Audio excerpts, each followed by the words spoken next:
Listo. Bueno, buenas tardes.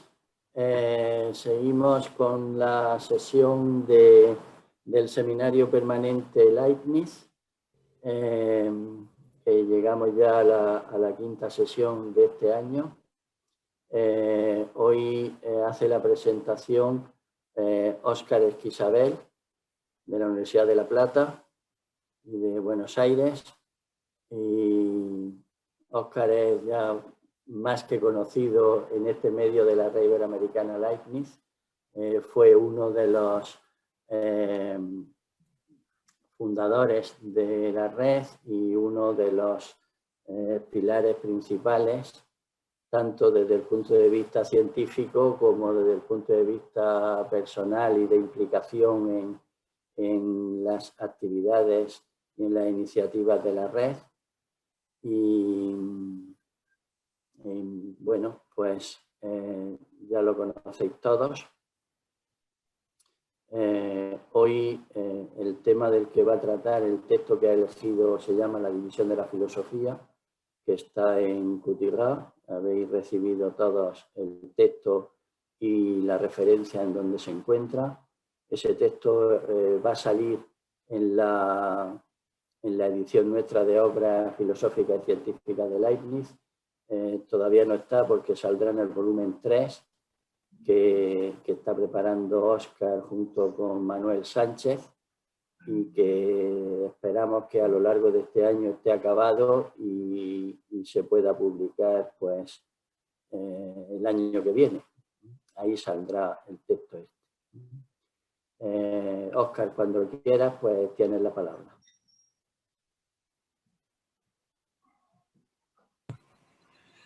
Me oyen bien, ¿no es cierto? Bueno, muchas gracias por la invitación y bueno, es un gran placer y también un honor estar en este seminario, y desde ya que me alegro muchísimo de que no hay mal que por bien no venga, que en virtud de la pandemia tengamos estos encuentros periódicos internacionales que son tan buenos y que este medio facilita tanto, porque de otra forma hoy en día sería muy difícil, sin pandemia, ¿no? Paradójicamente, encontrarnos de esta manera. Y sobre todo para poder charlar y conversar acerca de lo que es uno de nuestros temas favoritos, que es la obra de Leibniz, ¿verdad? Agradezco mucho a Juan Antonio, a José Antonio y a todos los demás asistentes por estar aquí presentes y, bueno, oír las cosas que tengo para contarles.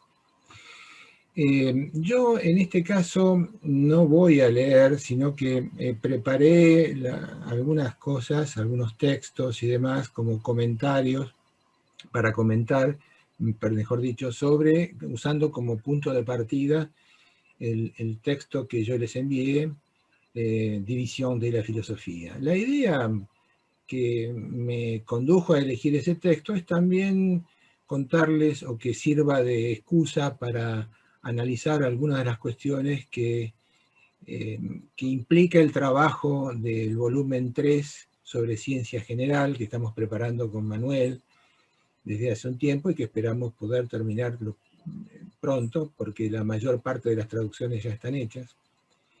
Y bueno, la idea es presentar este texto, que es muy interesante y que va a formar parte de esa colección de textos que abarca ese proyecto de Leibniz que nace casi en su juventud y se desarrolla a lo largo de muchos años, hasta prácticamente finales de su vida, de su carrera filosófica, con diversas variantes, ¿verdad?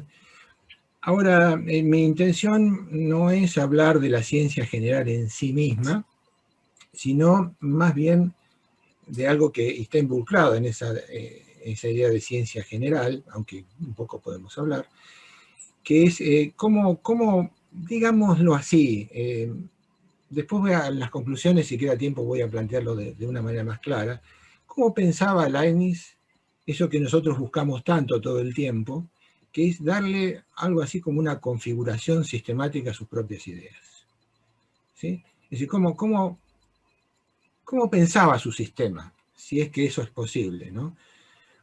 ¿Cómo lo configuraba? Yo creo que la ciencia general y los proyectos de ciencia general y de enciclopedia que se extienden por mucho tiempo, a lo largo de toda la vida de Leibniz, intelectual, de alguna manera expresan la forma en que Leibniz quería organizar ese mare magnum de cosas que él escribía y que pensaba. Y me parece que es bueno, sin confiar demasiado, por supuesto, sin confiar demasiado en eso, ver un poco estos planes de ciencia, donde de alguna manera, como intento mostrarles, Leibniz quería poner orden en esas ideas que tenía, en sus distintos aspectos de su filosofía, que van desde, si ustedes quieren, desde la lógica hasta la ciencia civil, pasaba por todo eso. Y esta forma de presentar la división de la filosofía de alguna manera muestra, a mi modo de ver, un intento de Leibniz por meter el león dentro de la jaula, como a veces digo, ¿no? Poner orden en todo eso. Yo creo que la división de la filosofía, que es un texto tardío, no se sabe bien, pero seguramente es posterior a 1696 y probablemente posterior, es un documento, no hay que tomarlo al pie de la letra, eso es importante, no es como una cosa definitiva, como vamos a ver, quiero mostrar eso, pero tenemos que verlo como un documento, como un testimonio de cómo Leibniz quería o trataba de entenderse a sí mismo, ¿sí? Porque ese es un problema de Leibniz, entenderse a sí mismo, es decir, toda esa plétora de cosas que pensaba, cómo hacía o cómo pensaba para darle un cierto orden sistemático, si es que eso fuera posible. Entonces, la idea es tomar este texto y mostrar cómo varía esa manera de ver su propia filosofía, porque ese texto es uno de tantos, y vamos a ver que hay importantes variaciones cuando Leibniz piensa de qué forma organizar la filosofía, su propia filosofía. Eso sería un poco la idea, y lo voy a tratar de hacer a través de cuadros, ¿sí?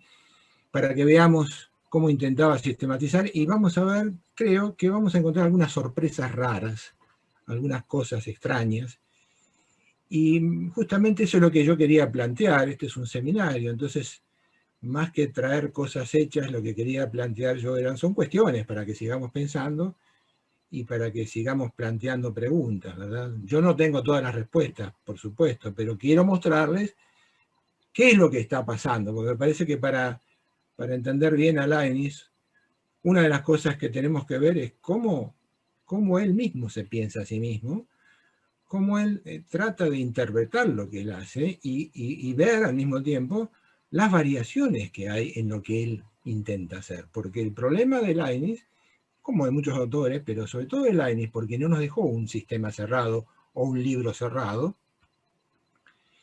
es que es en cierta forma inconstante, cambia constantemente. Dos textos son parecidos, pero no son iguales. Se reescribe, la obra de Leibniz es muy extraña en el sentido de que, digámoslo así, se reescribe permanentemente a sí misma. Nunca dos veces en el mismo río, por decirlo así. Siempre parecido, pero nunca idéntico, incluso en la misma época. Entonces, yo creo que, y ahí está el gran enigma, ese es un rasgo esencial de la filosofía de Leibniz, no poder cerrarse o clausurarse de manera definitiva, y sin embargo, tiene algo de constante. A pesar de las variaciones, tiene algo de constante. Hay algo que él persigue. Entonces escogí este texto porque es un texto tardío, es de ya les digo, probablemente sea posterior a 1696. Por algunos datos, inclusive es posible que sea posterior a 1700. Y en este sentido, uno podría decir que si no es un texto definitivo, porque ya les digo, no hay textos definitivos, de alguna manera es la manera en que Leibniz ve tardíamente de qué forma se pueden organizar las ciencias. Es un texto tardío, podemos decirlo así. Así que podemos confiar un poco en que es un texto... Acá. Estoy viendo una... Leila estaba compartiendo ahora ya. Sí, es un texto que uno, ya les digo, no es para tomarlo como algo definitivo, pero al menos uno ve hacia esta época, 1700, 1703, 4, de qué manera integra Leibniz su concepción de las disciplinas filosóficas y cómo integra sus propias ideas en ese cuadro de disciplinas filosóficas, cómo organiza la filosofía. Este texto, perdón, ¿cuánto tiempo tengo? Porque no, tampoco quiero... Pues tiene a partir de ahora unos 35 minutos. 35, bien. Sí. Sí, entonces, vamos a hacerlo rápidamente. Este texto se encuentra en Couturat 524-529 y está compuesto por, por 4 partes en realidad. Vamos a clasificarlo así. Una parte dedicada a la filosofía teórica, otra parte dedicada a la filosofía experimental, todo para aquellos que crean que Leibniz es un racionalista deductivista, no, hay una filosofía experimental, empírica por decirlo así, y una parte muy importante, que no voy a abordar porque no hay tiempo para eso, pero muy importante para mí, que es una parte dedicada a filosofía práctica. Esas son 3 partes que forman parte claramente del texto. Hay una cuarta parte, muy extraña, que es una especie, es como si Leibniz quisiera retomar lo que él hizo anteriormente, y hay una especie de clasificación de principios en relación con las ciencias. Esa es la última parte del texto. No pude ver el manuscrito porque lo estuve buscando, no está el manuscrito, pero a mí me da la impresión de que esa última parte, que es una clasificación de principios, no pertenece al texto en sí, sino es como otro texto distinto, cosa que a veces ocurre, y Couturat editó todo como si fuera una sola cosa. Es decir, hay varios ejemplos de eso, ¿no? Que los editores posteriormente de la academia dividieron como 2 cosas distintas, emparentadas, sí, pero distintas. Porque hay como una especie de heterogeneidad en el texto mismo. Entonces, yo creo que vamos a ver entonces primero el cuadro de ciencias que Leibniz presenta, y vamos a plantear algunos interrogantes e intentar resolverlo con comparaciones con etapas anteriores y posteriores. Si les parece bien, entonces pasamos a ver eso. Voy a compartir la pantalla y voy a ir pasándole los cuadros mientras hablo.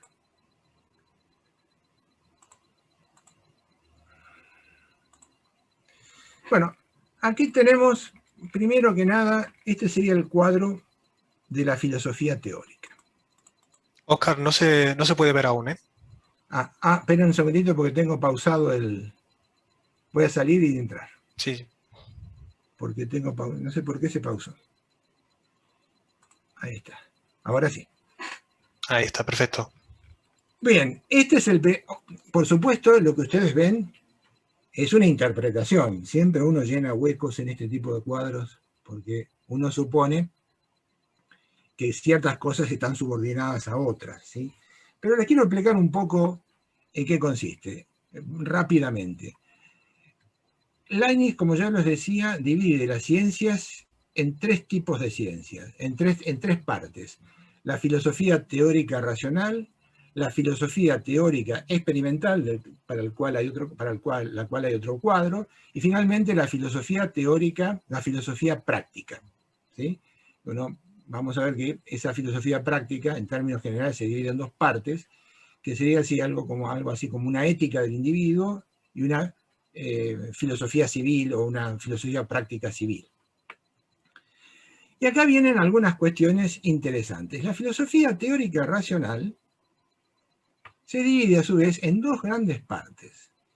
Sería la filosofía teórica de las propiedades o predicados y la filosofía de sustancias, es decir, aquello en lo que están los predicados.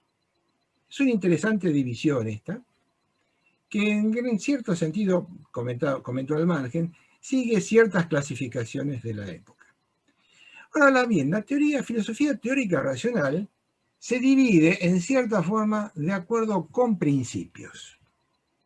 Hay un ámbito de principios que, según Leibniz, es el dominio de la filosofía teórica racional de necesidad lógica. Y en este dominio de las ciencias dominan dos principios en este cuadro, en esta clasificación. El principio de no contradicción y el principio, yo lo llamo así porque es el principio de razón o de dar razón, ¿no? El principio de dar razón. En cambio, hay otro dominio de principios, que es el principio de la conveniencia, que rige no en la filosofía de necesidad lógica, no de lo que diríamos nosotros hoy, las ciencias formales, sino en una ciencia en la dinámica, ¿no? El principio de conveniencia está regido fundamentalmente por la dinámica, ¿no? Verdades de necesidad física, la doctrina de las acciones de las sustancias, está regido por el principio de conveniencia. Vamos a ver que esto, si tenemos tiempo, aparece de muy diversas formas en otras clasificaciones. Pero fíjense que es muy importante esta división: filosofía racional teórica, filosofía teórica de predicados, filosofía teórica de sustancias. Y a su vez, predicados, ¿no? Y predicados generales y acciones son siempre propiedades son cosas que o pertenecen o hacen las sustancias. Pero el tratamiento de las sustancias aparece como separado. Vamos a el principio de no contradicción y principio de razón suficiente, que es lo que sería la necesidad lógica. A veces llama Leibniz a esto también necesidad esencial. Y entonces acá aparece una curiosa división. Hay una doctrina de las formas o de la cualidad que abarcan estas dos disciplinas tan problemáticas, que es la lógica y la combinatoria, y estas son ciencias de la cualidad. Esto es importante, ¿no? Ciencias de la cualidad. Voy a subirlo, ahí está, vamos a verlo así. Ciencias de la cualidad, ciencias de propiedades. Y estas ciencias de las cualidades, ¿sí?, son la lógica y, curiosamente, la combinatoria. Esa combinatoria de la que habla Leibniz, ¿sí?, está dentro de las ciencias de la cualidad. A su vez, hay otra doctrina, que es la doctrina de la cantidad. Fíjense que estas dos ciencias están regidas por el principio de no contradicción y el principio de razón suficiente. Es algo que hay que notar. Y esta doctrina de la cantidad, a su vez, se divide en dos. Esta doctrina de la cantidad, o la matemática, a veces la llama Leibniz matesis universalis o generalis. La matemática general. La matemática general en Leibniz, a diferencia de lo que muchas veces se dice, tiene poco que ver, sí, no es que no tenga que ver, no es una lógica generalizada, es una ciencia matemática, es una ciencia general de la cantidad. No es una matemática general como cálculo o características, ¿sí? Es una imagen errada esa que todavía pervive. A esto lo llama Leibniz a veces matemática general o universal. Y a su vez se divide en dos grandes secciones. Una matemática en división de la filosofía. Una matemática discreta, a la que le da a veces, aquí le da el nombre de logística, y una matemática continua, que es la ciencia del continuo, tanto sea finito como infinito, o tanto acepte un tratamiento finito como infinito. Dentro de esto que se llama logística, ¿sí?, Leibniz, ¿qué coloca? Coloca la aritmética, que es la teoría de los números, y esta ciencia, que recibe a veces este nombre raro, la especiosa. ¿Qué es la especiosa? Bueno, es otro, vamos a decirlo así, es otro nombre que le da Leibniz al álgebra. ¿Sí? Es decir, dentro de la matemática discreta encontramos la aritmética y el álgebra. Dentro de la ciencia de lo continuo encontramos dos ciencias que van a reaparecer una y otra vez. La geometría, que es una ciencia de la situación, y esta cosa tan extraña, ¿no? La ciencia de las huellas, la foronomía, o teoría pura del movimiento. ¿Qué es esto? Bueno, es más o menos lo que hoy nosotros llamaríamos cinemática, ¿no? La cinemática es una ciencia del movimiento sin consideración de las fuerzas. Dentro de la geometría, ¿no? Leibniz sostiene la geometría o ciencia de la situación. Aquí hay que tener en cuenta el proyecto leibniziano del calculus situs. Se rige por dos principios muy generales. El principio que aparecen una y otra vez en sus tratados de análisis situs, que es el principio de la congruencia y el principio de la semejanza. De esta ciencia, que como ciencia general de la situación, depende como aplicación de la geometría, después vamos a ver, estas cuatro ciencias, entre otras. Es lo que llama Leibniz a veces scientiae mixtae, o ciencias mixtas. La perspectiva, la dióptrica, es decir, la teoría de la refracción, la catóptrica, es decir, la teoría de la reflexión, y la gnomónica. La gnomónica es la teoría de los relojes solares, es decir, del cálculo del tiempo mediante relojes solares, ¿no? Vamos a ver que Leibniz, si tenemos tiempo, Leibniz habla un poco de esto también. La foronomía, que es la ciencia de las huellas, aquí aparece la siguiente cosa, ¿no? Dentro de la foronomía hay una foronomía que son las huellas, eso es importante. Vestigiorum es el término leibniziano. También la podemos traducir por huellas, ¿no? Ciencia de las trazas. ¿Qué son las huellas o trazas? Las huellas o trazas son las trayectorias que deja un móvil cuando se mueve. Rectas, líneas, curvas, círculos, curvas cerradas. Esas son las huellas, ¿sí? La foronomía es la traza de un móvil cuando se mueve. Es interesante porque esa es toda, una traza es toda la realidad que tiene lo geométrico en la realidad fáctica, ¿no? Las cosas son trazas, ¿no? Una trayectoria es una traza que deja un móvil. Entonces acá hay como van a ver ahí, en el texto, si ustedes lo leen, hay una foronomía sin consideración del tiempo, que sería la cinemática del movimiento uniforme. Acá, ¿qué se considera? Hay una ciencia extraña acá que Leibniz especifica en este texto y aparece muchas otras veces, que denomina tornatoria. La tornatoria. ¿Qué es la tornatoria? Si uno va y busca un poco, googlea como hacemos ahora, la tornatoria va a aparecer como una ciencia, la ciencia de los torneros. Y van a encontrar muchos tratados de tornería que les dicen cómo se hace el torno, cómo se tornea, etc. ¿Leibniz está hablando acá de la tornería, de un arte? A mí me parece que no. A mí me parece que lo que está pensando Leibniz es una teoría de la composición de los movimientos. Es decir, ¿qué movimientos hay que considerar para formar, por ejemplo, una trayectoria determinada, una curva, por ejemplo? Entonces, tenemos que utilizar distintos movimientos y en este sentido, distintas huellas, que dejan distintas huellas, para componer un movimiento determinado. Otra es el movimiento acelerado, con consideración del tiempo, y depende de la foronomía como una ciencia de las huellas, la astronomía como una ciencia mixta puramente matemática. Y aquí tenemos, digamos, esta es la parte de la filosofía teórica formal. Hay otra parte que es la filosofía teórica racional acerca de las sustancias. Y aquí vienen algunas cosas interesantes también.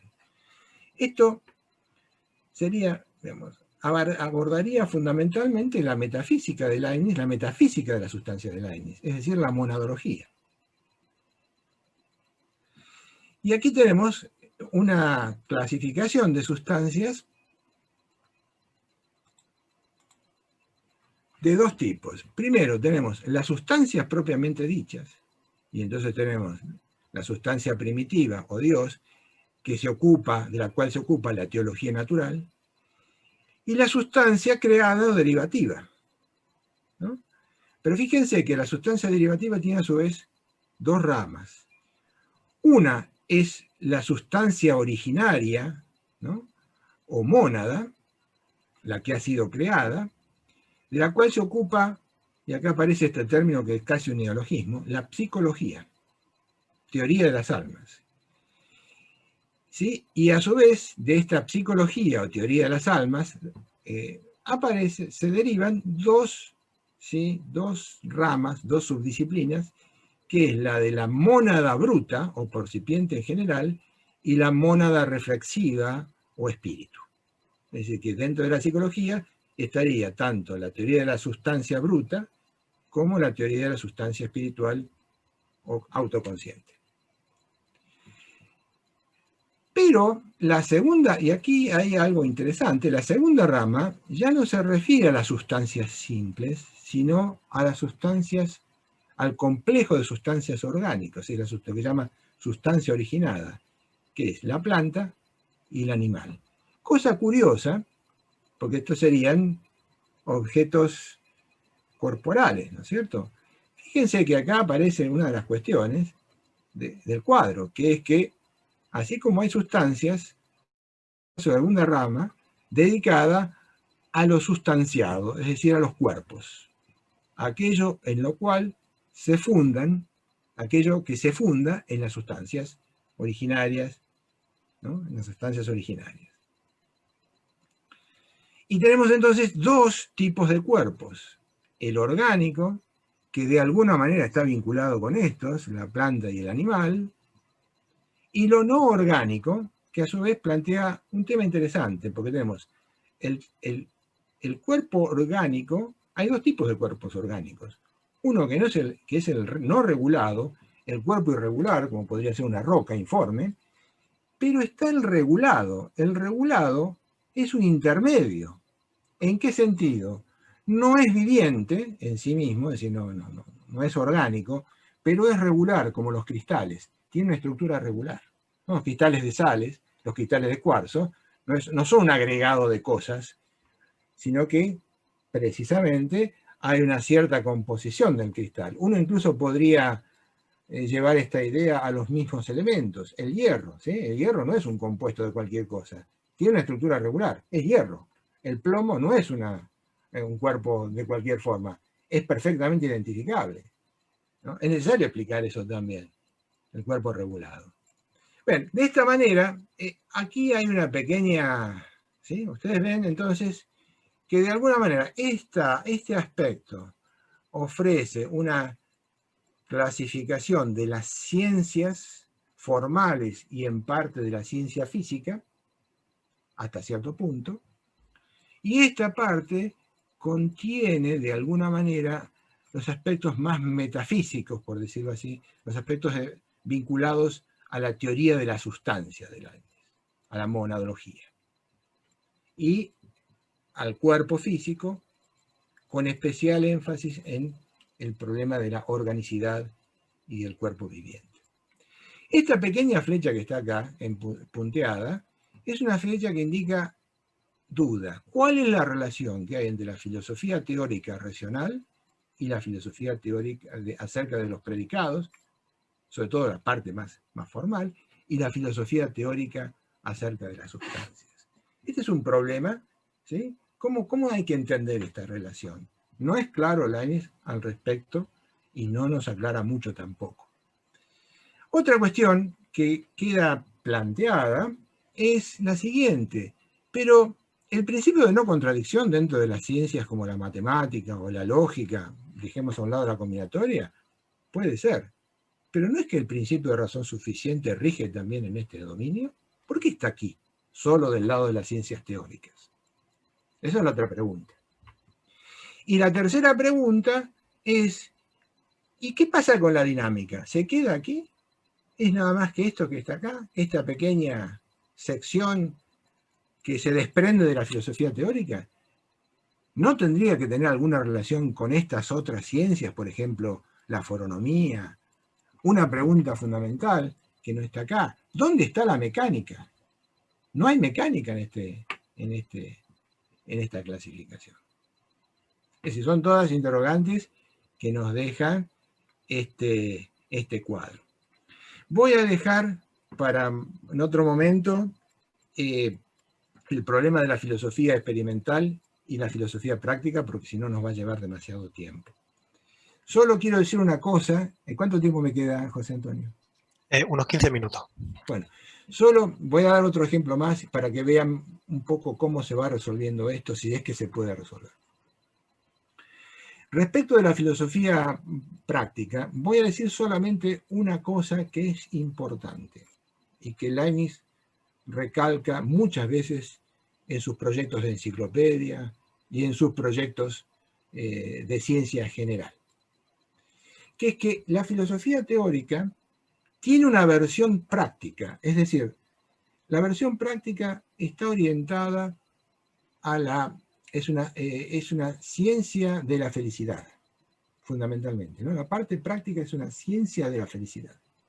La ética tiene que servir, está al servicio del bien y de la felicidad del hombre, ¿no?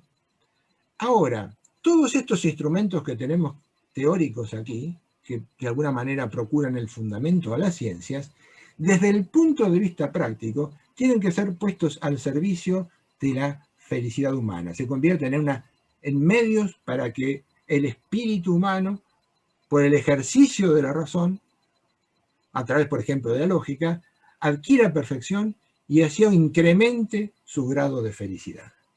Entonces, Leibniz dice en la parte práctica, todo esto que vimos en la filosofía teórica, acá, en la parte práctica, hay que ponerlo al servicio de la felicidad, ¿no? En la medida en que la parte práctica es una ciencia de la felicidad. Esto es una parte importante del proyecto. Solamente quiero decir esto.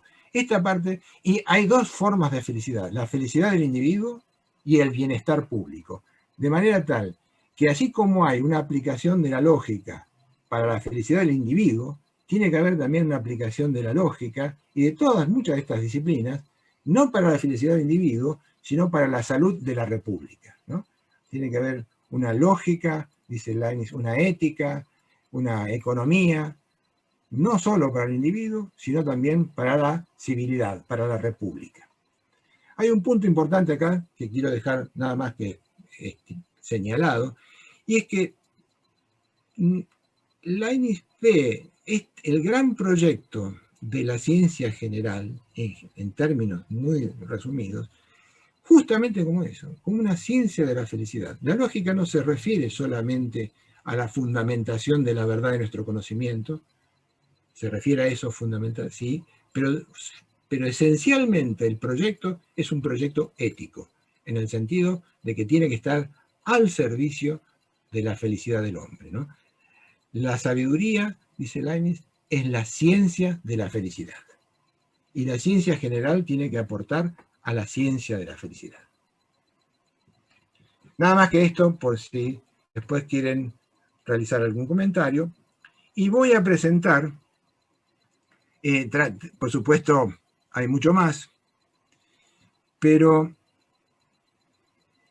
a ver, lo voy a hacer de otra manera, porque,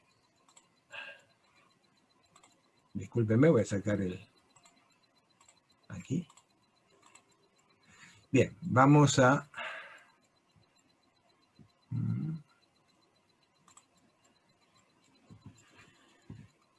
Bueno,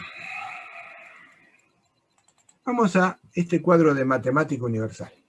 Este cuadro es un poco anterior al proyecto que yo les presenté y proviene de Praefacio Matrices Universalis, GM 74951, alrededor de 1697. Veamos qué dice Leibniz en este cuadrito. Vamos a ver cosas comunes y cosas que se diferencian. Aparece la lógica como arte general del pensar y aparece la metafísica como cosas separadas. De nuevo, las flechitas indican, ¿y cómo se relaciona la lógica general como arte general del pensamiento con la metafísica?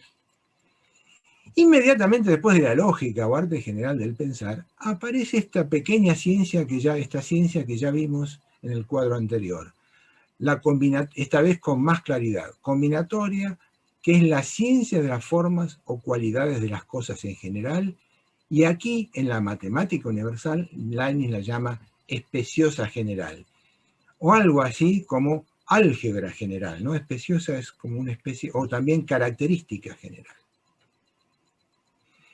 Dependiendo aparentemente de esta, ya directamente, esto es importante, dependiendo de la combinatoria o ciencias de las formas o cualidades de las cosas en general, aparece como dependiente, esta vez, la logística o ciencia general de la magnitud. Es decir, lo que nosotros llamaríamos la matemática universal. De esta ciencia se derivan aparentemente estas cuatro, o dependen estas cuatro: el álgebra, la geometría, el cálculo infinitesimal y las matemáticas mixtas, que como vimos en el cuadro anterior, astronomía, la óptica, recuerden que habíamos visto la dióptrica y la catóptrica, y esta vez la música. Del álgebra depende la aritmética como una aplicación de sus reglas, y como vimos anteriormente, de la geometría, de nuevo, la foronomía como ciencia de las trazas. Pero ahora lo que dice Leibniz es lo siguiente, que completa un poco el cuadro anterior. Leibniz dice, de la metafísica depende, la metafísica es una ciencia de las causas, las fuerzas y las acciones de las sustancias. Recuerda que las acciones estaban del lado de la dinámica.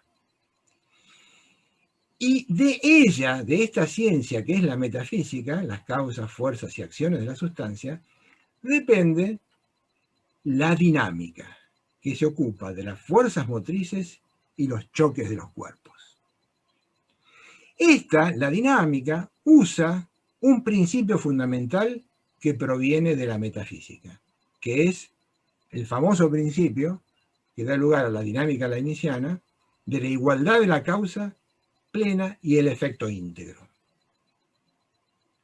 Entonces, aquí viene lo interesante. De esta ciencia, la dinámica, acá sí aparece, se llena ese signo de interrogación que habíamos dicho, la mecánica, que depende de dos ciencias, ¿no? Una de una ciencia que proviene de la metafísica, la dinámica, pero en parte también depende de la logística, es decir, sobre todo de la geometría.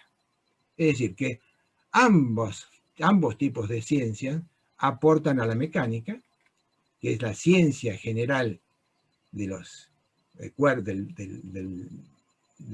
los movimientos de los cuerpos, en este caso, que digamos, al estilo de máquinas, y de la mecánica, que es todas estas ciencias son teóricas, depende finalmente la física como una ciencia de las propiedades concretas de los cuerpos.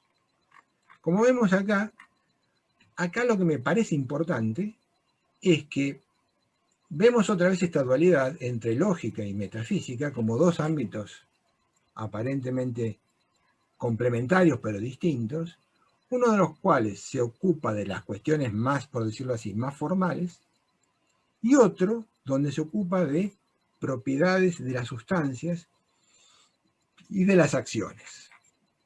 Y una ciencia, la mecánica, que necesita de los dos ámbitos, porque la mecánica necesita de principios de la fuerza, pero también necesita de las ecuaciones matemáticas. Una sin la otra, sin una de las dos, sin las dos no puede funcionar. La mecánica no es totalmente matemática, expresa sus verdades matemáticamente, pero necesita un fundamento metafísico. Y por último, no quiero abrumarlos ni quiero sacar tiempo, vamos a ver un último cuadrito, que es este. Perdón, no es el cuadro este, pero es un lindo... esperen un segundito. Bien, este cuadrito, y ya termino para no dar la lata con los cuadros, hay muchas cosas más para hablar, es un cuadro que proviene, es tardío, 1708-1710.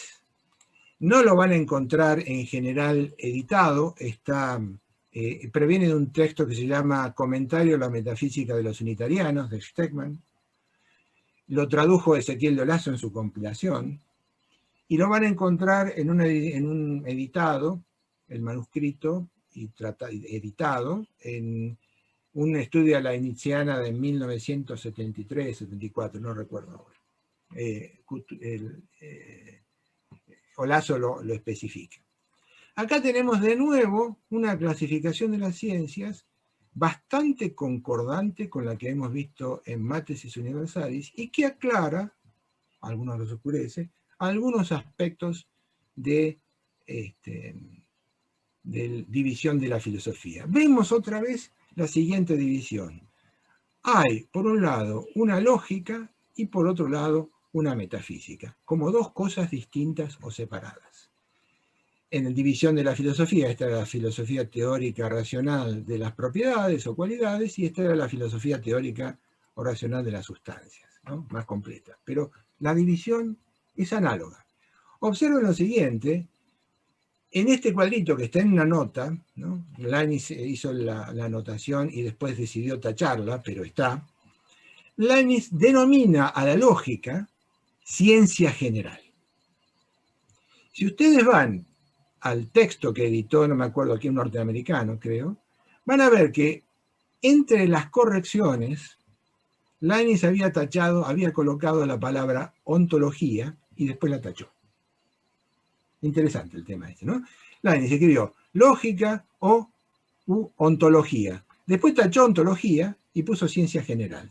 Es decir, que de alguna manera Leibniz concibe, dentro del cuadro de ciencias de la época, especialmente de la metafísica, que esta lógica o ciencia general no es solamente una lógica en el sentido nuestro, es algo más elevado.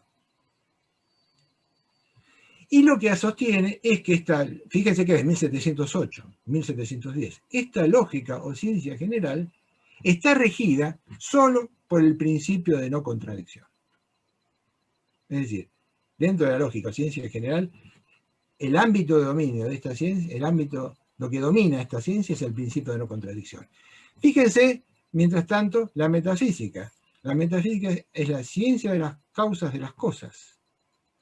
Y está regida, ahora sí, por eso que habíamos preguntado nosotros, el principio de razón suficiente. Nada es sin razón.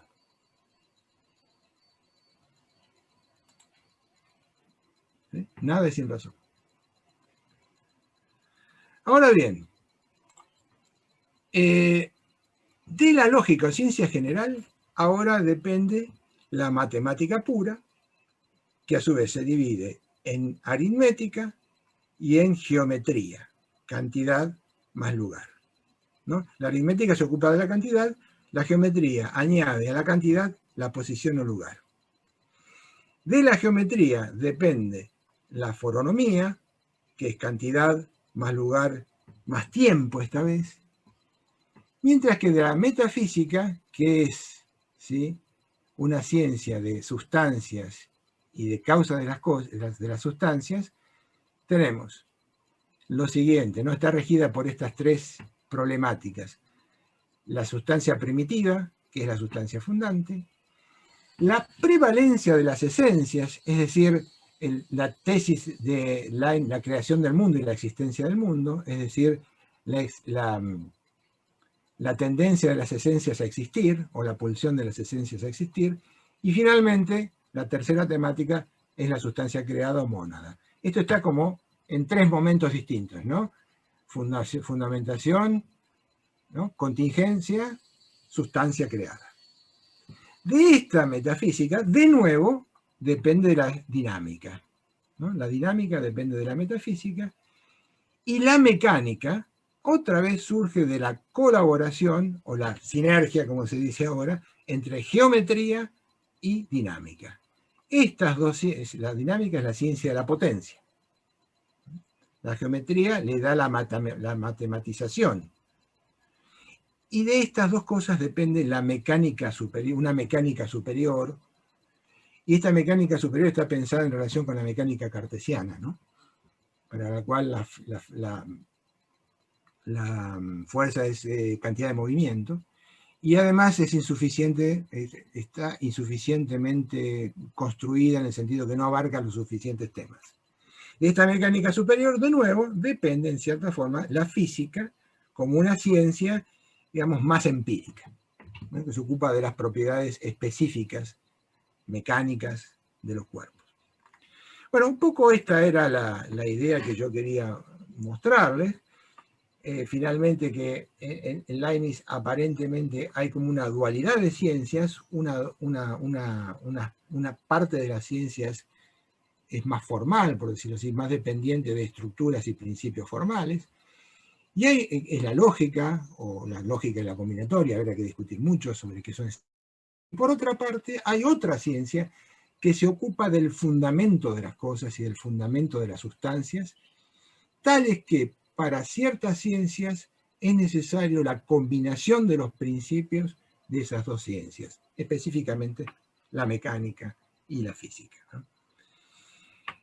Bueno, la conclusión, ahí quedan muchos temas dando vuelta, quedan muchos temas pendientes que no podemos abarcar aquí por una cuestión de tiempo, pero creo haber presentado de manera muy esquemática, de manera muy sintética, cómo es el estado de la concepción de las ciencias y su relación, y la relación entre ellas en los últimos años del pensamiento de Leibniz, a partir de 1695, 96 en adelante. Quedan otros muchos textos que no, y otros cuadros que, para los que no tenemos tiempo de revisar. Yo quería terminar con la conclusión siguiente acerca de Leibniz y de este intento de sistematizar sus ideas y sus trabajos, y es la siguiente. Uno piensa en Leibniz como como esa persona que se compromete a hacer algo de manera definitiva, hace grandes planes para llevarlos a cabo, se sienta, los escribe, los medita, pero una vez que termina de hacer esos grandes planes de organización y sistematización, abre la puerta y de nuevo comienza con una vida exuberante, porque él mismo no puede ponerse dique y contención a él mismo. Creo que esa es una propiedad esencial del pensamiento de Leibniz, es decir, que Leibniz se desborda a sí mismo y que la falta de inconclusión de todo esto que estamos viendo no solo se debe a falta de tiempo o a falta de dedicación, sino que es un rasgo esencial de su propio pensamiento que está siempre abierto, ¿sí? Siempre está en proceso de reescribirse y de reformularse a sí mismo, y es por esa razón que quizá no tenemos un sistema, aunque sí quizá tengamos una filosofía sistemática en algún sentido, gobernada por ciertas ideas fundamentales, pero no tenemos un sistema que pueda decirse cerrado. Quizás se deba a que Leibniz es una máquina que está por encima de sí mismo y que es tan potente, tan creadora, que cuando se sienta a ordenarse, al cabo necesita transgredirse, ¿no?, continuamente. Y por eso no tenemos grandes ideas, tenemos ideas luminosas y grandes realizaciones, pero no tenemos este orden, ¿sí?, que estamos viendo aquí. Bueno, muchas gracias. Muy bien, pues muchísimas gracias, Óscar. Tenemos ahora unos 40 minutos para el turno de preguntas o cualquier tema que pueda surgir. Y ya sabéis, como en las anteriores sesiones, simplemente para pedir turno de palabra, escribir la palabra turno en el chat e intentaremos, pues eso, no hacer contrarréplicas si hay más turnos de palabra pedidos y demás. Gracias. Vale, ahora mismo acaba de escribir Miguel Palomo, ha pedido la palabra. Hola, ¿qué tal? ¿Me escucháis? Perfecto. Sí. Óscar, pues muchas gracias por tu presentación. El texto me ha gustado mucho, es muy interesante. Hay algunas cosas que me han llamado mucho la atención. Y también tu presentación me ha parecido muy interesante, la comparación que has hecho con otras ordenaciones que hace Leibniz de su sistema. Y quería preguntarte que cuando hablas de los principios, que ya has dicho que habría que comprobar si eso está en otro manuscrito, que eso sería súper interesante poder comprobarlo. Cuando habla de los principios, primero pone el principio de contradicción, el principio de razón suficiente, o de dar razón, como lo ponéis aquí. Y bueno, como Leibniz lo pone, de hecho. Y luego, el 3, 4, 5 y 6, congruencia, similitud, continuidad y ley de lo mejor, pone aquí que está subordinado a los dos primeros. Pero he ido a comprobar el texto de Couturat, que aquí de nuevo lo interesante en verdad sería comprobar el manuscrito, y solamente están subordinados la congruencia y la similitud a los dos primeros. No sé si es un error a la hora de traspasar el texto a PDF, podría ser eso. Pero te quería preguntar si eso lo has tenido en cuenta en tu primer esquema que has presentado, o si en caso contrario eso modificaría esa visión que has presentado.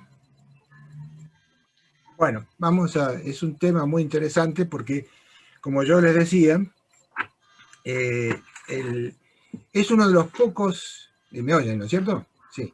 Sí. Es uno de los pocos textos que yo conozca, porque, es decir, es un pecado terrible en Leibniz, es uno de los pocos textos que yo conozco donde Leibniz intenta organizar principios. De una manera muy esquemática, de una manera que hay que interpretar y que, por supuesto, está abierta a muchas interpretaciones, pero intenta darle como una orden a los principios. Hay otros, pero son otros principios, ¿no? Hay dos textos, por lo menos, Introductio ad Encyclopediam Arcanam y Definiciones, cogitaciones metafísicas, donde hay una tabla de principios, pero no son estos, son otros en parte. Después, si quieren, lo podemos ver. Yo, esta parte de los principios, como les decía, no estoy seguro, que es la página en Couturat 528, no estoy seguro de que sea un mismo texto que el anterior, que forme parte del mismo texto. No estoy seguro, habría que ver el manuscrito. Por otra parte, habría que ver, como estos textos están muy trabajados, habría que ver cómo lo reconstruyó Couturat.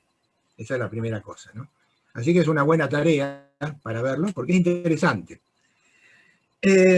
Acá yo hice lo siguiente, no me acuerdo ahora, porque yo modifiqué un poco el texto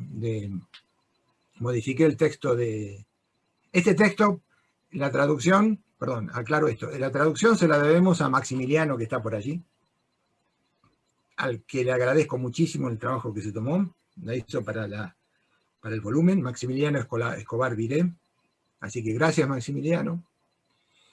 Y después yo le introduje algunas modificaciones, pero posteriormente a haberlo enviado, así que puede ser que alguna cosita haya cambiado. De todas maneras, si ustedes me permiten, acá voy a compartir la pantalla otra vez, y le voy a mostrar un cuadrito que yo hice con mucha hermenéutica, porque ustedes vieron lo que es eso, ¿no? Es nada más que un montón de nombres y que están ahí puestos. Cuando uno hace el cuadro, pareciera como si estuviera respondiendo a objeciones Leibniz que él mismo se planteó cuando hizo el cuadro anterior. Es decir, como si estuviera respondiendo a problemas que encontró al hacer el cuadro anterior. Entonces él habla de los principios de las verdades y dice, hay tres principios, el principio de razón y el principio de no contradicción, el principio de continuidad y el principio de conveniencia o la ley de lo mejor. Entonces, si hay que interpretar el texto, obviamente, hay que hacer una hermenéutica de lo que no se dijo, y entonces yo planteé esto, porque él mismo dice, estos dos principios, congruencias y semejanzas, dependen de los anteriores, ¿no? De los primeros dos, es decir, del principio de no contradicción y el principio de razón. De esta ciencia, el principio de razón y el principio de no contradicción depende nuevamente lógica y la combinatoria, de la cual dependen la aritmética y álgebra y las verdades contingentes. Acá esto nos interesa, es decir, que la lógica se aplica a las verdades contingentes también. ¿En qué sentido? En esto que está aquí. La lógica y la combinatoria se ocupan de estos tres temitas fundamentales. El análisis de las nociones claras, oscuras, claras, confusas, distintas, adecuadas, inadecuadas, y el análisis de las proposiciones, es decir, cómo están es el análisis de los términos incomplejos, la estructura formal de los términos incomplejos. Después de ocuparse de estas dos cosas, se tiene que ocupar de esto. Se ocupó de las nociones, se ocupó de los enunciados. ¿Cuál es la tercera parte de la lógica? Los razonamientos, las formas de razonamiento, ¿no? Análisis de las consecuencias o formas de razonamiento. Y con toda esta batería de análisis, aplica los resultados a la aritmética y, digamos, a las conclusiones que se obtienen para las verdades contingentes, ¿no? Por ejemplo, tenemos que derivar casos de leyes. ¿Qué usamos para derivar casos de leyes? Razonamientos, ¿sí? Silogismos. Entonces, ahora, lo importante es esto: el principio de la congruencia y el principio de la semejanza dependen de estos dos principios, no de todos. Y los tres fundamentales son el principio de razón, principio de continuidad y principio de conveniencia. Hay textos, el principio de la congruencia, el problema es dónde va esto, principio de la congruencia y principio de la semejanza. Si uno toma el principio de la congruencia, lo que dice básicamente es dos cosas superponibles son iguales. Algo que deriva del principio de la congruencia dice, si una cosa puede ser transformada en otra, ¿no? Si una cosa puede ser transformada en otra, entonces tiene superficies iguales, por ejemplo. El principio de la semejanza, ¿qué dice? Dice, si dos cosas son solo discernibles por la copresencia o la copercepción, son semejantes. Es decir, tengo un triángulo equilátero grande y un triángulo equilátero distinto. Si son distinguibles por la copercepción, entonces son semejantes. Ese es el principio de la semejanza. Teóricamente, esto debería estar en la geometría, que vemos que acá no está la geometría, ¿no?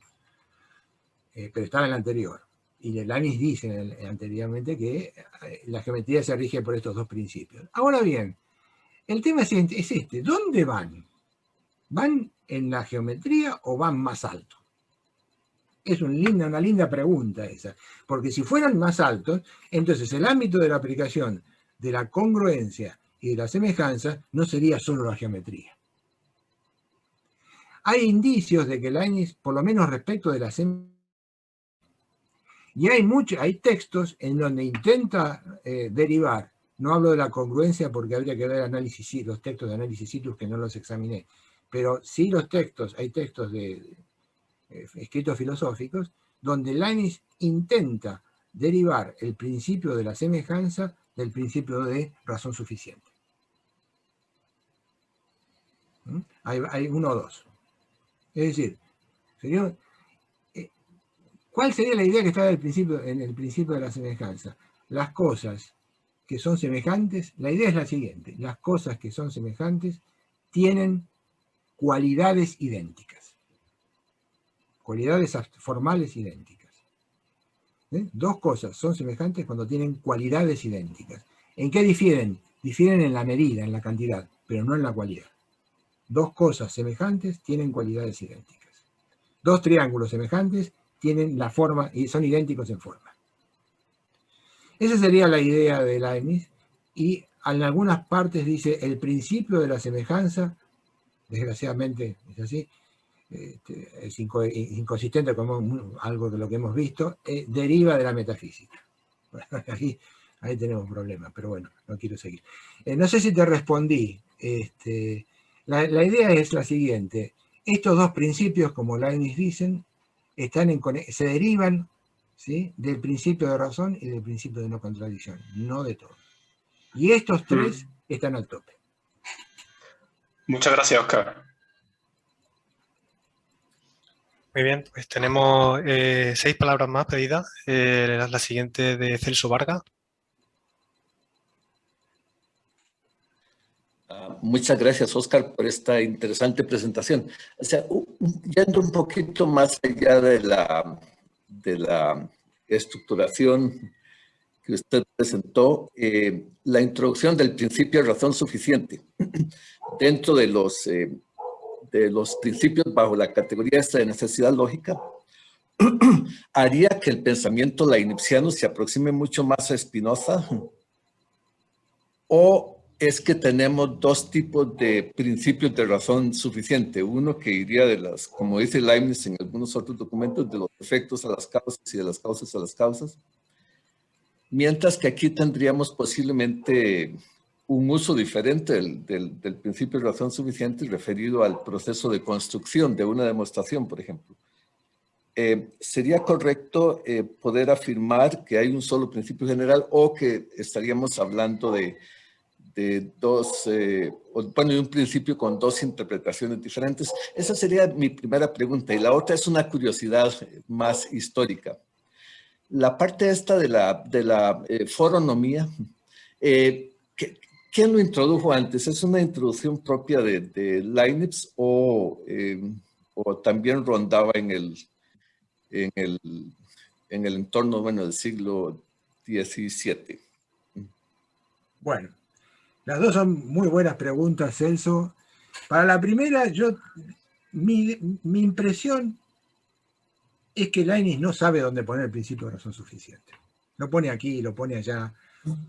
Y yo creo que el problema está en el hecho de que a veces, si uno analiza lo que dice Leibniz, yo no quiero hablar del principio de razón suficiente porque está acá Juan Antonio, que es un súper especialista en eso, pero bueno, algo diré. Él lo pone acá, lo pone allá. Hay veces en que Leibniz trata de reformular el principio de razón suficiente como un principio de fundamentación de la verdad de las proposiciones. Hay un montón de textos que forman parte del periodo 1680. Si empieza con esta locura así, de textos sobre el principio de razón suficiente como un principio de fundamentación de la verdad de las proposiciones, es decir, de la demostrabilidad de una proposición, va desde la discusión con Arnaud hasta 1690, incluso hasta 1700. Hay varios textos al respecto que dice, el principio de razón suficiente, nada es sin razón, lo que dice realmente es que toda proposición verdadera es fundamentable, digamos así. ¿No? Eso es lo que dice. Por el tipo por la forma en que está construida la proposición, por la forma en que se prueba la verdad de una proposición. Solo dice que hay dos tipos de proposiciones que se pueden probar. Unas que son aquellas que son finitamente reducibles a una identidad y otras que no son finitamente reducibles a una identidad, sino que implican un análisis infinito. Y Leibniz presenta muchas veces el principio de razón, lo llama así, de dar razón, nada es sin causa, nada es sin razón, de esta forma. Entonces, esa forma de presentar el principio de razón va del lado de las ciencias más, digamos, del lado de la lógica, en el sentido de que dar razón es fundamentar la verdad de una proposición. Pero la verdad es que Leibniz, cuando usa el principio de razón, por ejemplo en metafísica, no se refiere a un principio de fundamentación de las proposiciones, sino que se funda o lo enuncia como un principio de fundamentación ontológica, es decir, tiene que haber algo que funde, porque si no todo el mundo estaría infundado. Eso no es una relación lógica, es una relación ontológica, ¿sí? Es una causa, por decirlo así, una causa eminente.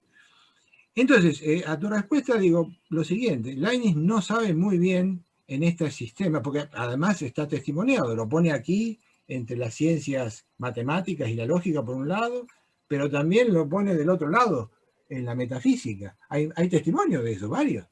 Entonces, ¿cuál es la idea que surge aquí? El principio de razón suficiente es un principio de fundamentación. No es lógico, no es solo metafísico, es más bien metafísico, pero está como principio regulador por encima de esto. Y como Leibniz no puede colocarlo como principio arquitectónico, porque quizá no tenga todavía esa idea de un principio regulador, lo tiene que poner dentro de alguna ciencia en particular, de esas que está concibiendo, pero en ninguna de las dos, o ninguna de las donde las coloque, está cómodo, porque está por encima de todo eso. es como un principio trascendental, digámoslo así, que no tiene una posición precisa dentro de ninguna ciencia en particular, tal como él las piensa. Ahora, si pensamos en una ciencia de fundamentación absoluta, una ciencia trascendental, entonces sí quizás tenga lugar como un principio regulador, no como un principio arquitectónico, pero no como un principio particular. Esa es mi primera respuesta. Y la segunda es que sí, en realidad Leibniz, como pasa muchas veces, toma ideas de otros. Yo creo que el término foronómica, foronomía, lo usa muy tempranamente ya en la teoría del movimiento abstracto y en la teoría del movimiento concreto, pero en esa época el que inventó el nombre foronomía no fue él, fue Jungius. Jungius es el primero en hablar de la foronómica y tiene, esto lo rastreé un poco junto con Federico Raffo Quintana, parece que esta idea de una foronomía llegó a Inglaterra, de Jungius llegó a Inglaterra, y estaban muy interesados los miembros de la Royal Society porque Jungius fuera a Inglaterra a hablar de eso, que mandara algún trabajo, y aparentemente mandó un trabajo sobre foronomía, pero nunca se lo publicaron. Después, después otros autores como Wallis y otros escribieron sobre foronomía, aunque no le dieron ese nombre, ¿no? Le dieron nombre de ciencia mecánica, Marriott también, pero el que pensó la ciencia foronómica fue Jungius, y posteriormente, creo que en forma póstuma, publicaron un pequeño tratadito, se publicó un pequeño tratadito que se puede encontrar sobre foronomía en latín, que eran, me parece, si no estamos equivocados, era lo que Jungius mandó a Inglaterra y nunca le publicaron. Es un trabajo de teoría pura del movimiento. Así que es probable que Leibniz tome el término foronomía o foranómica, hay varias designaciones, de Jungius, aunque sí, de Jungius, sí, es probable que haya tomado de Jungius. Muy probable, casi seguro. Sí, no, muchas gracias. Kant lo usa, de hecho, en sus principios metafísicos de la filosofía natural. Sí, muchas gracias. Sí, porque se popularizó luego, pero apareció hacia inicio, primera mitad del siglo XVII. Muy bien, apuntaba también Concha en un comentario esta idea orteguiana del juego que hace Leibniz con los principios, en la idea de principio, ¿no? Tenemos 5 preguntas más y 20 minutos aproximadamente. La siguiente palabra que hay pedida de Laura Herrera. Sí, gracias, José Antonio. Y gracias, Oscar, por la presentación. Yo este texto no lo conocía, fue muy, muy interesante leerlo. También me gustó mucho la comparación que hiciste con los tres, creo que da un poco más de perspectiva al respecto de estas clasificaciones. Yo quería preguntarte porque estoy un poco confundida con respecto a la dinámica.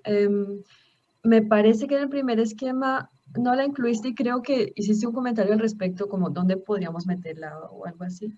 Entonces quería preguntarte, según el primer texto que presentaste, el de la división de la división de la filosofía, ¿dónde quedaría más o menos clasificada la dinámica? Y teniendo en cuenta los dos siguientes textos que presentaste, es claro que no se subordina de ninguna manera a la matemática, sino simplemente metafísica, simplemente por decirlo así. Yo no sé, tal vez sí creo que eso me confunde un poco pensar en una dinámica que no incluya consideración de la cantidad, y no sé si probablemente lo estoy entendiendo mal. Entonces quería preguntarte cómo, o sea, ¿qué idea tiene Leibniz aquí cuando está hablando de una dinámica que no se subordina de ninguna manera a una consideración de la cantidad, y cómo se pueden pensar las leyes? Si lo pusiste aquí en uno de los textos. Sí. Bueno, vamos a ver. Las leyes de naturaleza sin Sí. cantidad. Aquí está, en el cuadro está la dinámica. Filosofía teórica, ¿ves aquí? Se ve, ¿no? Y de la filosofía teórica acerca de los predicados, tenemos ciencia de las cantidades y acciones, tenemos la dinámica. Aquí está. ¿No? Verdades de necesidad física, y depende del principio de conveniencia. Y por eso hay un signo de interrogación. ¿Y esto para qué está? ¿De dónde?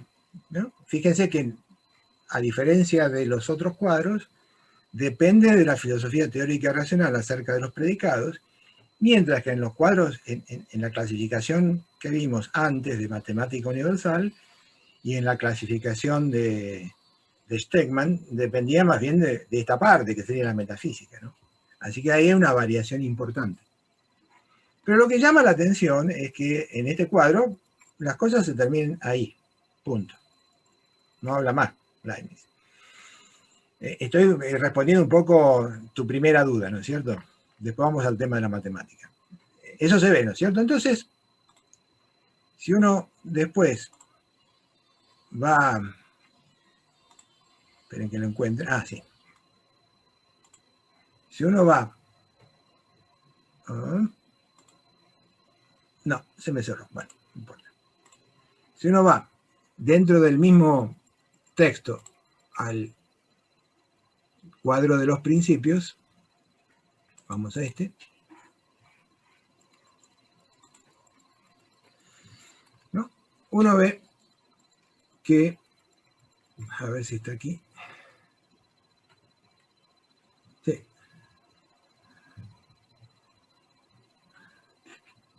hay algo así como una referencia a la dinámica, aunque no hay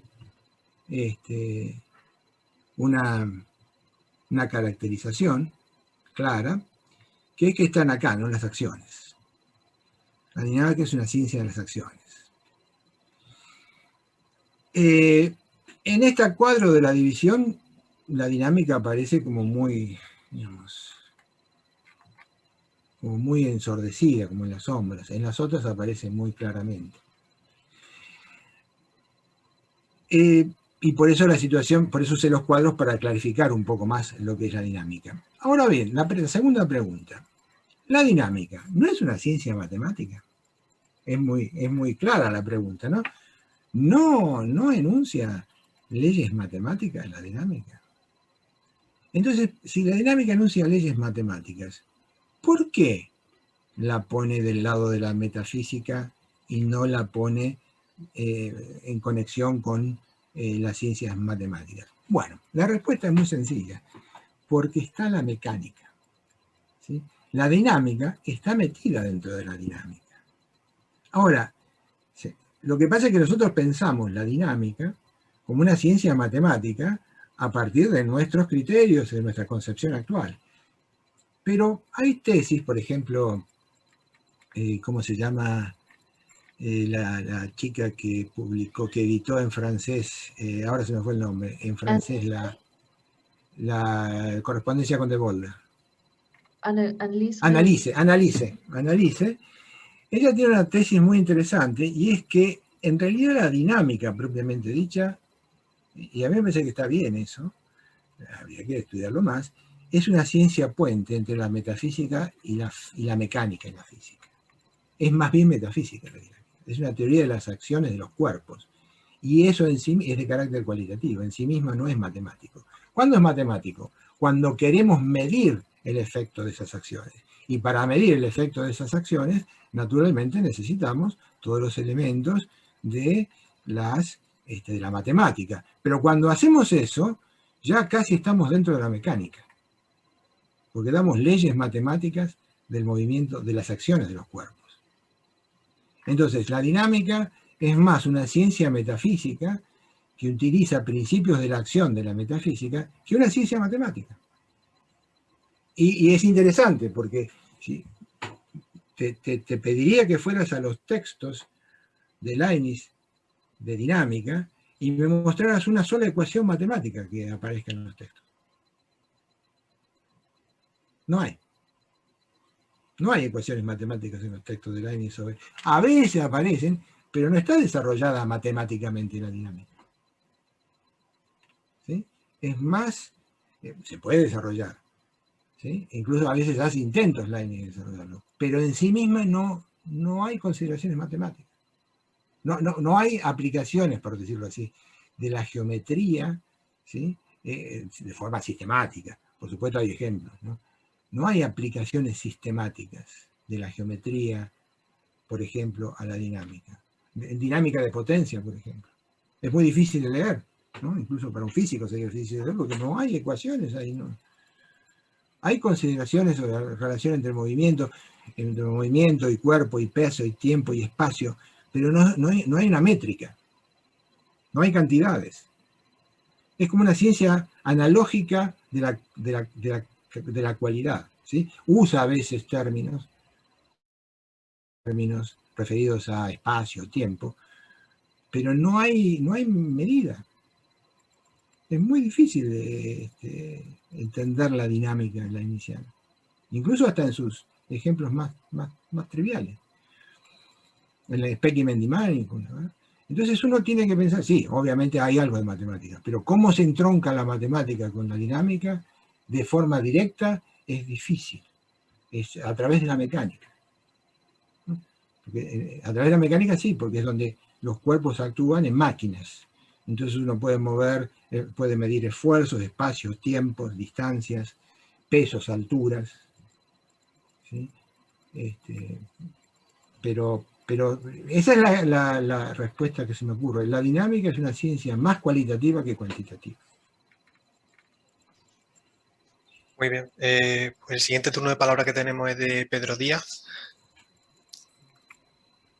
Yo, en primer lugar, quería agradecerle a Isabel su exposición clara, precisa y brillante con respecto al problema de la clasificación de las ciencias de la época en lo que podíamos llamar de una manera general enciclopedia, ¿no? Orbidisciplinarum, que era como decían los antiguos en latín, ¿no? Para traducir el griego enciclopaideia, ¿no? Mi intervención va a ser, desde luego, de un perfil más bajo, porque mi acercamiento a esas materias es desde el punto de vista de la filología, que no desde la filosofía. Y es que en 1650, de forma póstuma, se edita en Ámsterdam un tratado en el que actualmente estoy trabajando, titulado De Scientis Mathematicis, del filólogo holandés Gerardus Johannes Vossius, ¿no? Que murió justamente en 1649, de manera que cuando salió a publicar su obra no la pudo ver, sencillamente, ¿no? Porque falleció unos meses antes. Pero lo digo por lo siguiente: un apartado importante de esta obra pues es la clasificación de las ciencias matemáticas, que son, por un lado, ciencias puras y por otro, ciencias mixtas. Particularmente me fijo en 4, que he visto representado en el primer esquema y en el tercero, con una falta, ¿no? Con una ausencia. Me estoy refiriendo a aritmética, geometría, astronomía y música. En el segundo de los esquemas sí aparece la música, como una disciplina de la mátesis mixta, ¿no? O sea, de la matemática mixta. ¿Por qué mixta? Pues porque no es el número considerado en sí y por sí, sino en una aplicación material del número, que es el sonus, y es lo que define a la música, ¿no? Por tanto, interesado en la cuestión grandemente, podría decir el profesor Esquisabel a qué se debe, digamos, la minusvaloración de la música en el contexto de las ciencias matemáticas de la época. Bueno, profesor, es una respuesta que exige bastante especificidad, pero yo no creo que primero, Leibniz nunca presenta de manera completa el cuadro de las ciencias mixtas, que es una gran discusión de la época, ¿sí? Las ciencias mixtas, habla de las ciencias mixtas, y acá hay un cuadrito donde poco voy a plantear eso.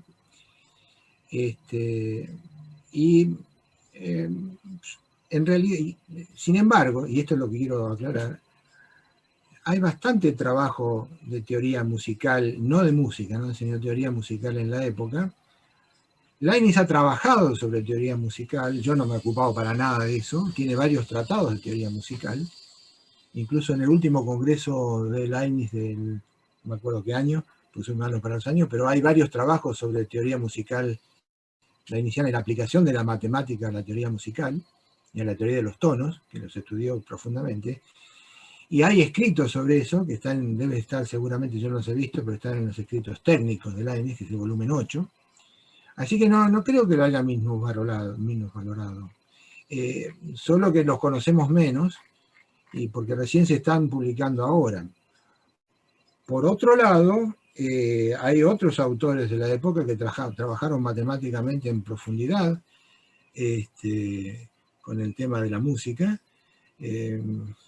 ¿Cómo se llama el corresponsal de Descartes? Clercelier, no. Bueno, hay un corresponsal de Descartes, un amigo de Descartes, que trabajó profundamente la teoría de la música desde el punto de vista matemático. Y yo no sé si también Pascal y otros autores matemáticos de la época trabajaron en música. Así que no creo que sea menos valorada. Leibniz, es cierto que en estas clasificaciones Leibniz no las coloca, o las coloca así al pasar, pero las tiene en cuenta, sí, lo tiene en cuenta. Por otro lado, aquí lo que me gustaría mostrarles, ya que estamos, es cómo Leibniz concibe las ciencias mixtas, y cómo, porque es un buen ejemplo de la forma en que Leibniz entiende cómo se subordina una ciencia a otra. Sí, la forma de subordinación que Leibniz concibe es lo que hoy llamaríamos por interpretación. Una ciencia inferior interpreta los términos abstractos de la ciencia superior. Y de esa forma se subsume, pero no deductivamente, sino por sucesivas aplicaciones. Un caso claro está acá en la Recomendación para la Ciencia General, de 1686 a 708-709, que es la regla general del modelo subsuntivo. La regla general es: se toman los teoremas abstractos de una ciencia superior y se aplican o interpretan en términos de los conceptos enunciados de la ciencia inferior, que pueden ser empíricos. Para Leibniz, la música como ciencia mixta es una ciencia empírica porque tiene algunos conceptos o principios que solo se pueden saber empíricamente. Depende del comportamiento de los cuerpos, eso no puede ser derivado. Pero ¿cómo se hace? Lo voy a dar con un ejemplo que es la perspectiva. Tenemos la geometría y tenemos la perspectiva. ¿Qué hace la perspectiva? Interpreta los conceptos de la geometría en términos de sus propios conceptos. El plano es la tela, las rectas son los rayos de luz, los puntos proyectados, la intersección de los rayos de luz con la tela, y los puntos a proyectar, las partes del objeto, el punto de vista, el ojo. Pero a su vez de la perspectiva depende otra ciencia, que es una ciencia mixta, que es la gnomónica, que es la medición o teoría de las sombras, o medición del tiempo mediante el sol, que es una ciencia, casi un arte, es una técnica. ¿Qué dice Leibniz? Es una perspectiva inversa, es decir, aplica los conceptos de la perspectiva a las sombras. ¿Y qué es? El plano es una pantalla, las rectas, de nuevo, la rayo de luz, los puntos proyectados, la parte sombreada, los puntos a proyectar, las partes de un objeto opaco, y el foco es una fuente de luz, en este caso el sol. Para tener la gnomónica necesitamos la aplicación de la perspectiva y de los principios de la astronomía. Así es como funcionaría una ciencia mixta para Leibniz, ¿sí? Toma los principios de una ciencia superior y los interpreta en términos de sus propios conceptos, ¿sí? Incluso empíricos. No sé si respondí. Sí, no, me doy por satisfecho porque todas estas ciencias que estoy viendo ahora en esta panorama igualmente aparecen en el texto, pero no desde una concepción general, filosófica, sino de una concepción puramente empírica, ¿no?, del filólogo que se acerca a estos temas, ¿no?, con un interés evidentemente pedagógico, docente mayormente, ¿no? Y bueno, que sí, que efectivamente coincide con parte de lo que pensaba en un principio, ¿eh? Muchas gracias. No, de nada, gracias por su pregunta. Muy bien, pues nos quedan 3 turnos de palabras, ya nos queda poco tiempo, pero vamos a ver si podemos plantearlas todas. La siguiente es de Manuel Sánchez. Sí, yo, dado que tenemos poco tiempo, prefiero dejar correr el turno. Creo que ahora le tocaría entonces a Luis Antonio Velasco. Sí. Y si él plantea la pregunta, dado que ya estamos realmente fuera de tiempo, bueno, pues que plantee él esta última pregunta y... Luego tenemos un turno de palabra más, también de Juan Antonio. Ah, muy bien. Bueno, pues ya con Juan Antonio, pues ya él concluye la sesión. Entonces, prefiero dejar pasar el turno para que participe Luis Antonio. Muchísimas gracias, Manuel, por el salto. Miren, Óscar, querido Óscar, mil gracias por esta presentación, brillante exposición. Tengo dos preguntas, las voy a decir muy brevemente. Si no logro ser coherente, pues entonces me preguntas de nuevo y trato de organizarla mejor. Mira, me parece, comparto contigo en realidad todas tus bases hermenéuticas, ¿no? Me parecen totalmente razonables, ¿no? Y además funcionan muy bien para hacer la interpretación con las que nos permite acercarnos a un Leibniz siempre moviente, ¿no? Un Leibniz heraclíteo, como al principio señalabas, ¿no? En realidad, una pregunta es muy específica, tiene que ver, a lo mejor, se responde a lo mejor muy fácilmente para ti, porque está relacionada con el texto propiamente. La primera oración del texto de la división de la filosofía alude a esta división, a esta oposición que normalmente, oposición tradicional de la filosofía con la historia, ¿no? En tanto señala Leibniz que la filosofía está relacionada o se dirige, es una ciencia compleja, ¿no? Una doctrina universal compleja. Y hay un paréntesis en corchete triangular ese que se opone y añade Leibniz que se opone la filosofía a la historia, la cual es de las cosas o la cual trata de las cosas singulares. Esto obviamente es una cosa que está dentro de la tradición, digamos, está acuñada por la tradición, a mi entender, pero te quería preguntar si en términos justamente de la ciencia leibniziana, en este sentido de la enciclopedia que está formando, y ya para esta época tardía de Leibniz, no aceptarías, o ¿cuál es tu opinión en relación con la historia dentro de la filosofía, dentro ya de este sistema, ¿no? Esa es una pregunta, digamos, personal relacionada con el texto. Y la otra pregunta es quizás, está más bien dirigida a tu interpretación, a tu presentación inicial. Señalas al inicio de tu exposición que hay 3 partes en este texto, en este documento de la división de la filosofía, en donde hay una filosofía teórica, una filosofía experimental y una filosofía práctica. Concuerdo contigo con que la última parte, la especie de clasificación de principios, es a mi juicio también como un añadido, bueno, pero las 3 primeras partes, teórica, experimental y práctica, es con lo que la segunda oración del documento Leibniz nos dice que existen estas 2 partes de la filosofía, ¿no? Pero dice 2. Y más o menos por ahí de la oración 30, si es que no conté mal, ¿no? En el texto, es donde aparece por primera vez esa tercera parte, la de la filosofía experimental, ¿no? Entonces, ya nada más me quedó la duda, a lo mejor tiene que ver con que no te dio tiempo de exponerlo completamente, pero me quedó la duda de, cómo surge pues esta tercera división o esta parte que no está de manera tan esquemática, o sea, la braquiología que va abriendo Leibniz en el texto es muy clara, pero cuando aparece la filosofía experimental, bueno, ahí es donde me sale a mí la duda. Esas serían mis preguntas. Está bien, perfecto. Vamos a ver si puedo responder algo. Tiene una respuesta fácil y una respuesta difícil.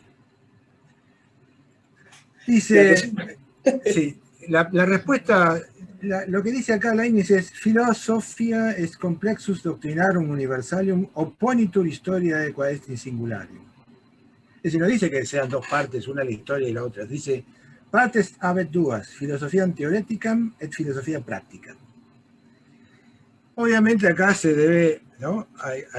Y dice, la filosofía experimental es parte de la filosofía teórica. ¿Sí? El texto tiene tres partes, pero la filosofía teórica duplex est, rationalis et experimentalis. Es decir, no lo puse en un cuadro porque si lo ponía todo en un cuadro se hacía imposible, pero la filosofía experimental forma parte de la filosofía teórica. Sí.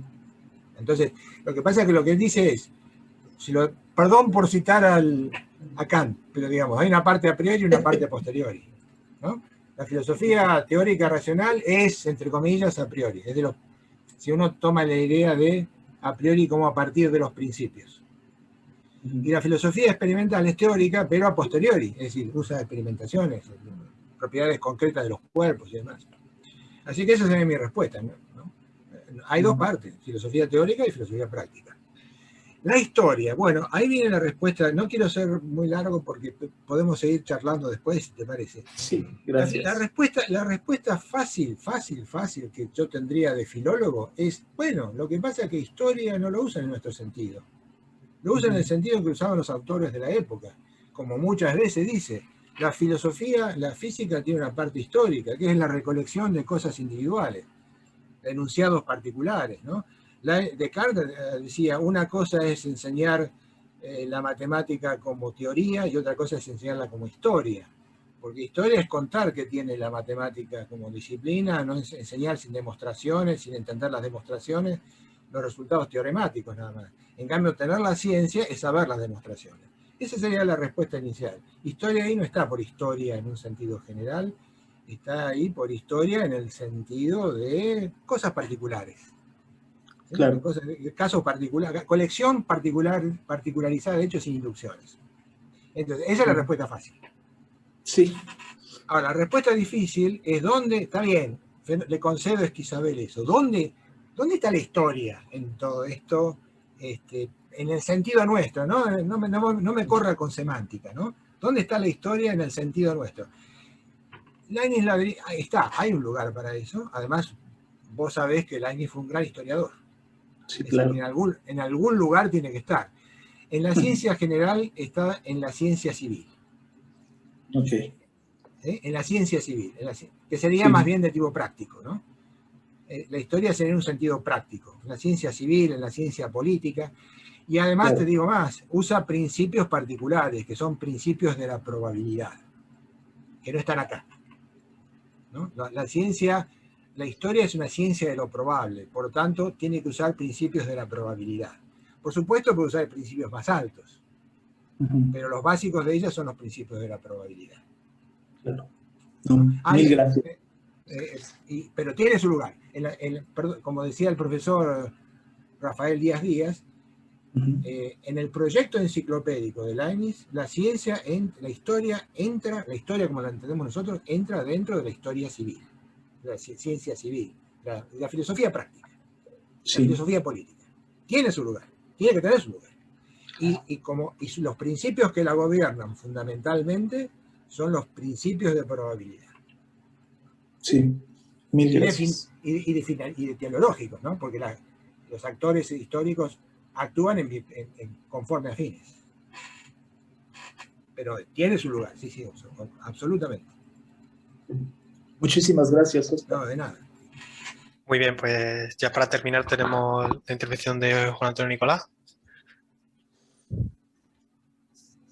Siento tener que alargar esto un poquito más, ¿no? Me hubiera gustado poder hablar un poquito más, pero antes, de forma que tuviéramos tiempo. Ya mucha gente se tiene que ir, ¿no? Muy brevemente, yo coincido básicamente en los contenidos de lo que ha ido exponiendo Óscar, que creo que ha hecho un magnífico trabajo aquí de exposición y de aclaración en su la exposición suya, ¿no? Y eso pues hay que agradecérselo, ¿no?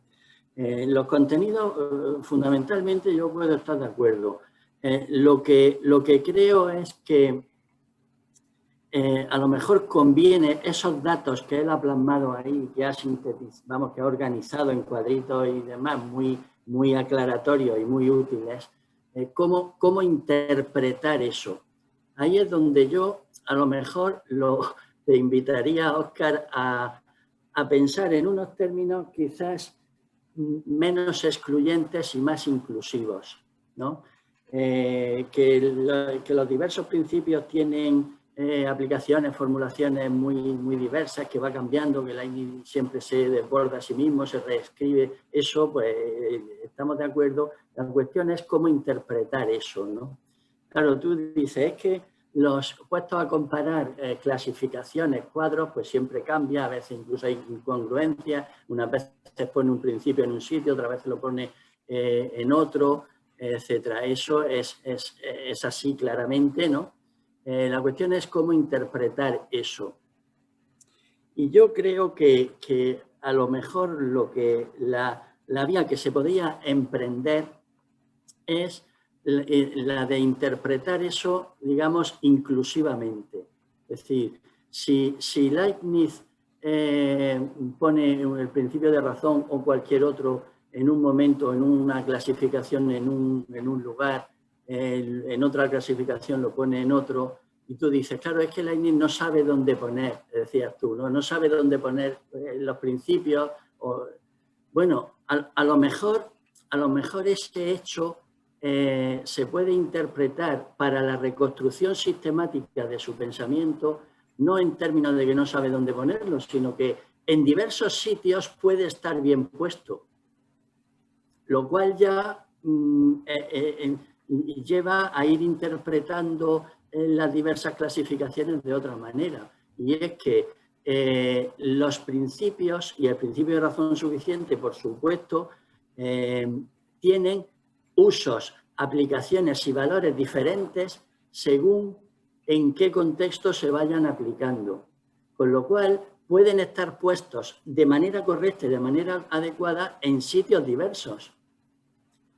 Y eso ya no es porque no sepa dónde poner los principios o dónde puede estar mejor puesto, sino porque a lo mejor puestos en usos distintos, en contextos diferentes, también están bien puestos. Lo que cambia es el valor respectivo, el valor relativo de cada principio en cada uno de los usos o de los ámbitos de aplicación.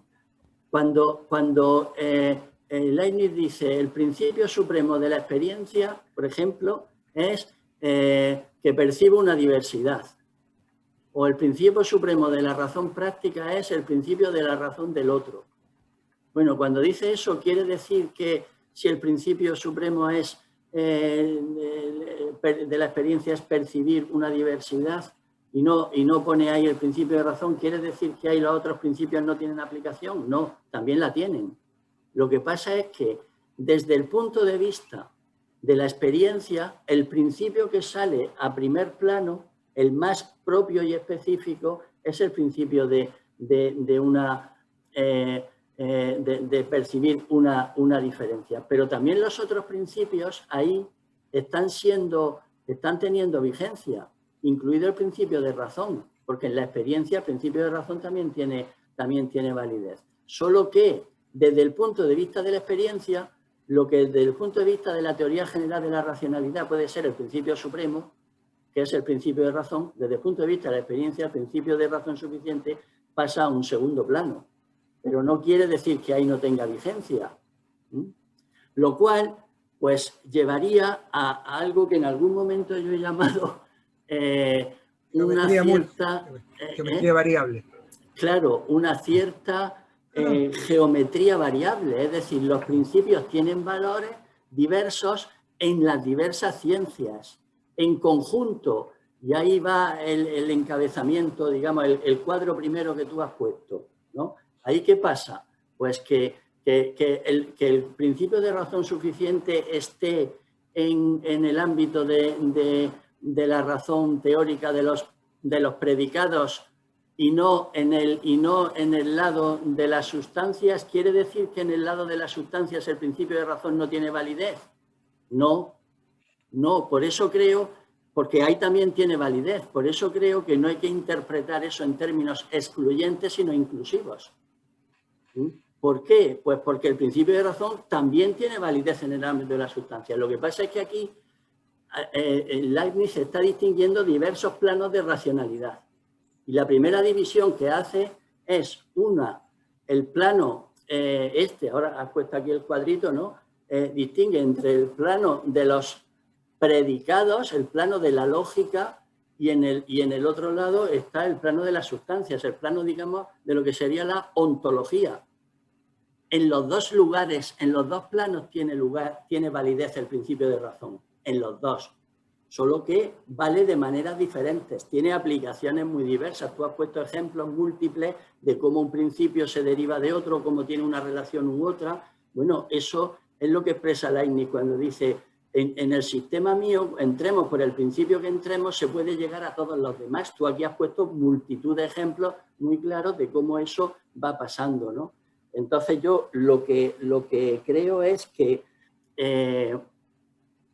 los principios tienen validez y el principio de razón suficiente es un principio lógico, es un principio ontológico y es un principio epistemológico, las tres cosas, y yo creo que eso se puede documentar en Leibniz. Y lo que creo es que habría que delimitar bien qué es lo que entiende Leibniz por metafísica y qué es lo que entiende por ontología. Porque la teoría de las sustancias y en general de los seres se puede llamar ontología, mientras que metafísica sería aquella reflexión sobre la racionalidad que lo que hace es organizar los diversos planos de la racionalidad, lógico, ontológico, científico, epistemológico, etc. Eso sería la metafísica, que sería, digamos, la reflexión arquitectónica sobre los principios supremos de la razón. ¿Cómo se produce, por qué se produce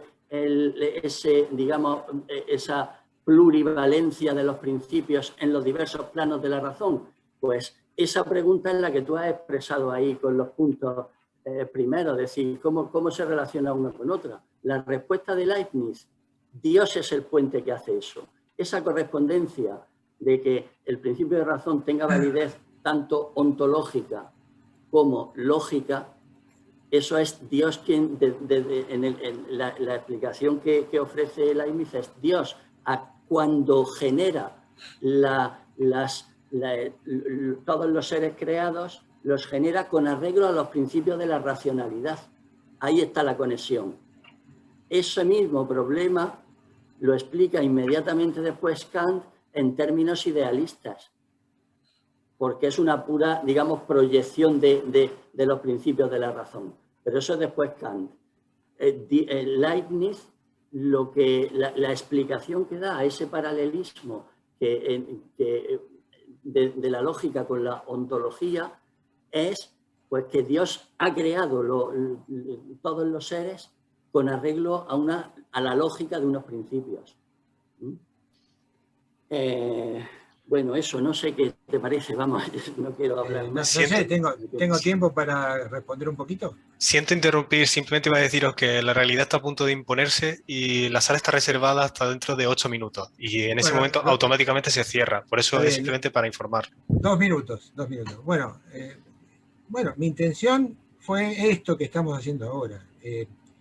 Primero, para toda interpretación tiene que están los hechos, y los hechos son estos. No presenté interpretación porque mi idea era, vean, esto es lo que hay. Y esto es así. Leibniz pone acá, pone allá. Que yo le he dicho, no sabe dónde ponerlos, es una modus vicendi, obviamente, ¿no? Yo creo que Leibniz, y en esto coincido claramente con vos, porque lo he escrito también, el estatus que le da a los principios Leibniz, en lo que vos decís de geometría variable, se puede decir diciendo que son principios reguladores. Un principio regulador a veces vale más en este lugar y menos en este.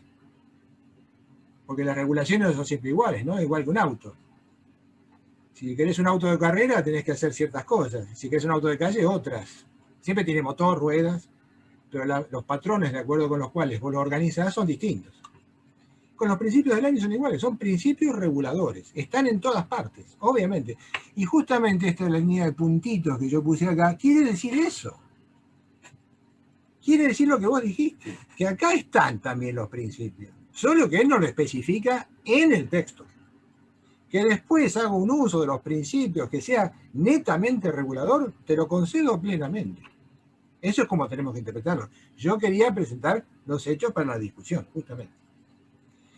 Así que bueno, esa era mi respuesta. Y después, respecto a la ontología y metafísica, estoy de acuerdo con vos en un sentido contemporáneo. Ahora, si nosotros usamos las clasificaciones de la época que se usaban que era una enorme discusión teórica, ¿cuál es la relación? ¿Cuál es la estructura de la metafísica? El resultado es más o menos este, ¿no? Que por un lado hay una ontología y por otro lado hay una metafísica. Y que la ontología está más próxima a la lógica porque se ocupa de conceptos del ser, y la metafísica está más, lo que llamaríamos la metafísica especial, o las partes de la metafísica están más del lado de las sustancias, o de la sustancia creadora, o de la teología. Esta discusión, Leibniz encarna esta discusión en su propio sistema, porque es una discusión de la época, es la que después, en la época de Christian Wolff, va a dar la distinción entre metafísica general y metafísica especial. Ahora, eso es lo que dice, eso es Leibniz. Si uno quiere llamar metafísica a un sistema de principios trascendentales, está bien, yo no veo ningún problema. Y ontología, la ciencia de la sustancia, está bien, es una cuestión de términos. Solo que yo me atengo a lo que Leibniz dice acerca de la división de lo que sería una ciencia metafísica, ¿no? Por un lado, una especie de ontología, usan los nombres de la época, ciencia universal, ciencia general, ontología, muchas cosas, y después una ciencia que se ocupa de las cosas creadas, de la sustancia, de lo concreto. Y a eso lo llamo, algunas veces, tampoco todas, a eso yo lo llamo metafísica. Pero es interesante eso, porque de alguna manera de esta lógica, ya que hablamos de Kant, de esta lógica de los conceptos y principios, de alguna manera, no sabemos bien cómo, a través de qué alquimia, llegamos a la lógica trascendental, y a la ciencia y a la doctrina trascendental de los principios.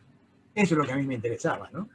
Uno de esto que está acá llega, no se sabe bien cómo, a la lógica, a la doctrina trascendental del entendimiento y a la doctrina trascendental de los principios. Pero no quiero nombrar aquí a la sombra terrible de Kant, porque somos la inicial. Dale ahí. Dale. Sí, de acuerdo, Óscar. Todo de acuerdo, sí. Ya está. En todo caso, lo dejamos aquí ya. Solo recordar que la próxima sesión tendrá lugar el 8 de abril y la exposición la hará Miguel Escribano, y ya mandaremos información pues unos días antes para recordaros exactamente la fecha y la hora. Gracias a todos por participar y hasta la próxima reunión. Les quería agradecer la atención y bueno, espero que nos podamos encontrar las próximas veces como hoy. Muchas gracias por... Gracias a ti, Óscar. A ti, Óscar. Gracias. Buenas tardes a todos y muchas gracias por esta interesante presentación. Adiós a todos. Adiós a todos. Buenas tardes, hasta luego todos. Buenas tardes. Muy buenas tardes.